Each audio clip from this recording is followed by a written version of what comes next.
ત્યાં દાસ અને દાસી ગયા છે. ભોળાનાથને પૂછે છે કે છોકરાઓ રડતા હોય તો છાના રાખતા આવડે? ત્યારે ભોળાનાથે એમ કહ્યું, અમે પેલા રડાવીએ ને પછી છાના રાખીએ, અમને બે આવડે, બંને આવડે છે. એમ નહીં, અવધેશ ના રાજકુમાર રામજી રડે છે, હા અમે છાના રાખશું.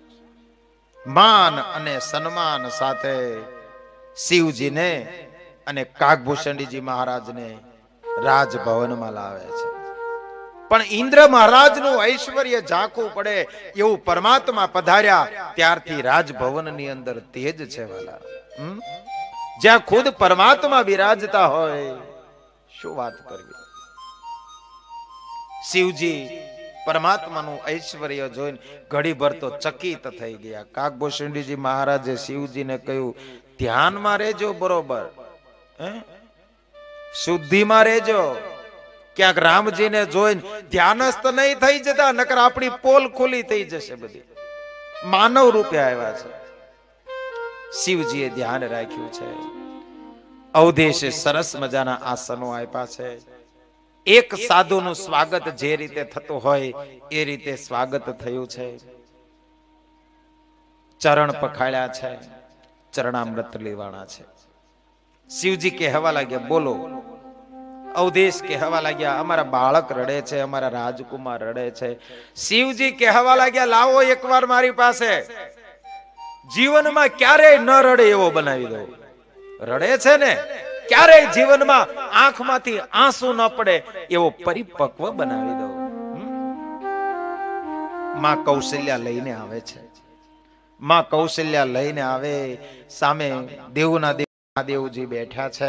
એક બાજુ કાગભૂષણજી મહારાજ બાજુમાં આસન લગાવીને બેઠા છે, અને આ બાજુ માં કૌશલ્યાજી રાજકુમારને લઈને પોતાની ગોદમાં લીધા છે અને કહેવા લાગ્યા છે કે બાપજી, આ મારો રાજકુમાર રડે છે ને, એને છાનો રાખી દે. શિવજી કહેવા લાગ્યા, લાવો મારી ગોદમાં, તમારા બાળકને રાજકુમારને લાવો મારી પાસે. માં કૌશલ્યા કે નહીં હો, હું તમને નહીં આપું મારો રાજકુમાર. તમારે ત્યાંથી જે મંત્ર બંત્ર કરવા હોય, દોરા ધાગા, એ બધું કરો. અમારો રાજકુમાર ડરી જાય, બાવાથી બીવે. આપણે નથી કહેતા છોકરાનું હુઈ જા, નકર બાવો આવશે, બાવો લઈ જશે. એમ મોંઘવારી છે એટલે હું, નકર તો લઈ જવામાં કઈ વાંધો નહીં. બાવા લઈ જાય ને તો શું સંસ્કારી કરે છે. લઈ ગયા, બાવા લઈ જ ગયા. વિશ્વામિત્રજી આવશે, રામજીને લક્ષ્મણજીને લઈ જશે. બાવા લઈ જાય છે, પણ સંસ્કારથી સજ્જ કરીને લાવે છે. શિવજી કહેવા લાગ્યા, લાવો મારી ગોદમાં. માં કે નહીં, મારા બાળકને હું તમારી ગોદમાં નહીં આપું, મારું રાજકુમાર આ ડરી જાય. શિવજી કહેવા લાગ્યા, એક વખત મારી ગોદમાં આપી દો, રડે છે ને, જીવનમાં ક્યારે ન રડે એવો હું એને બનાવી દઈશ. માં કૌશલ્યાજીએ ગોદમાં આપ્યા રામજીને, રાજકુમારને. ત્યાં તો દેવોના દેવ મહાદેવે ગોદમાં લીધા છે રામજીને, અને રામજીની દ્રષ્ટિ છે શિવજી ઉપર પડી, અને શિવજીની દ્રષ્ટિ છે રામજીની ઉપર પડી છે. એક રામ અને એક શિવ, આ બંને જ્યારે દ્રષ્ટિનું મિલન થયું છે, ત્યાં તો રામજી છાના રહી ગયા અને મારા મહાદેવજીને સમાધિસ્થ થયા છે. ધ્યાન લાગી ગયું.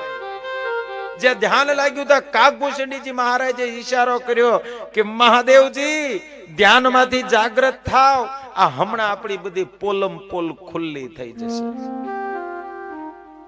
મહાદેવજી જાગૃત થયા, રામજી એકદમ છાના રહી ગયા છે. બંને તત્વનું મિલન થયું છે. એક શિવ તત્વ છે અને એક રામ તત્વ છે. બંનેનું મિલન થયું છે. રામજી છાના રહી ગયા એટલે કૌશલ્યા માતાએ તરત જ તે લઈ લીધા છે રાજકુમારને. લાવો મારો બાળકને, લાવો લાવો મારા રાજકુમારને લાવો. રાજકુમારને જે લઈ લીધું ને ત્યાં રામજી પાછા રડવા લાગ્યા. રામજી પાછા ખૂબ રડે છે, ખૂબ રડે છે. માં કૌશલ્યાએ કહ્યું કે આલ્યો તમારા ગોદમાં રાખો અને મારું બાળકને કોઈ દી ન રડે એવું બનાવી દો. મહાદેવજીએ ગોદમાં લીધા છે અને રામજી એ બાળ સ્વરૂપે છે, મસ્તક ઉપર હાથ ફેરવો છે અને શિવજીએ કહ્યું છે, દેવના દેવ મહાદેવ બોલ્યા છે કે હે રામજી, ભૂમિનો ભાર ઉતારવા માટે પધાર્યા છો, અનેક દુઃખો સહન કરવાના છે, પણ આજથી પરિપક્વ બની જાઓ, આપની લીલાઓનો પ્રારંભ કરો. અને મસ્તક ઉપર હાથ ફેરવો. પરિપક્વતા મહાદેવજીએ આપી છે. રામજી છાના રહી ગયા છે. સન્માન સાથે શિવજીને ખૂબ દાન દક્ષિણા આપવામાં આવી છે. હીરા મોતી માણેકના થાળ ભરીને લાવ્યા છે. ભગવાન ભોળાનાથ કહેવા લાગ્યા, આને મારે શું કરવા? અરે આની તો અમારી પાસે ખાણ્યું છે, ખાણ્યું. ખૂબ દાન અપાવ્યા છે. કાગભૂષણીજી મહારાજ કહેવા લાગ્યા છે, આપણો મર્મ ખુલ્લો ન પડી જાય માટે આપણે નીકળવું જોઈએ. માં કહેવા લાગ્યા, નહીં, એમ નીકળવાનું નથી, હજી મારા રાજકુમારની હસ્તરેખા જોવાની છે.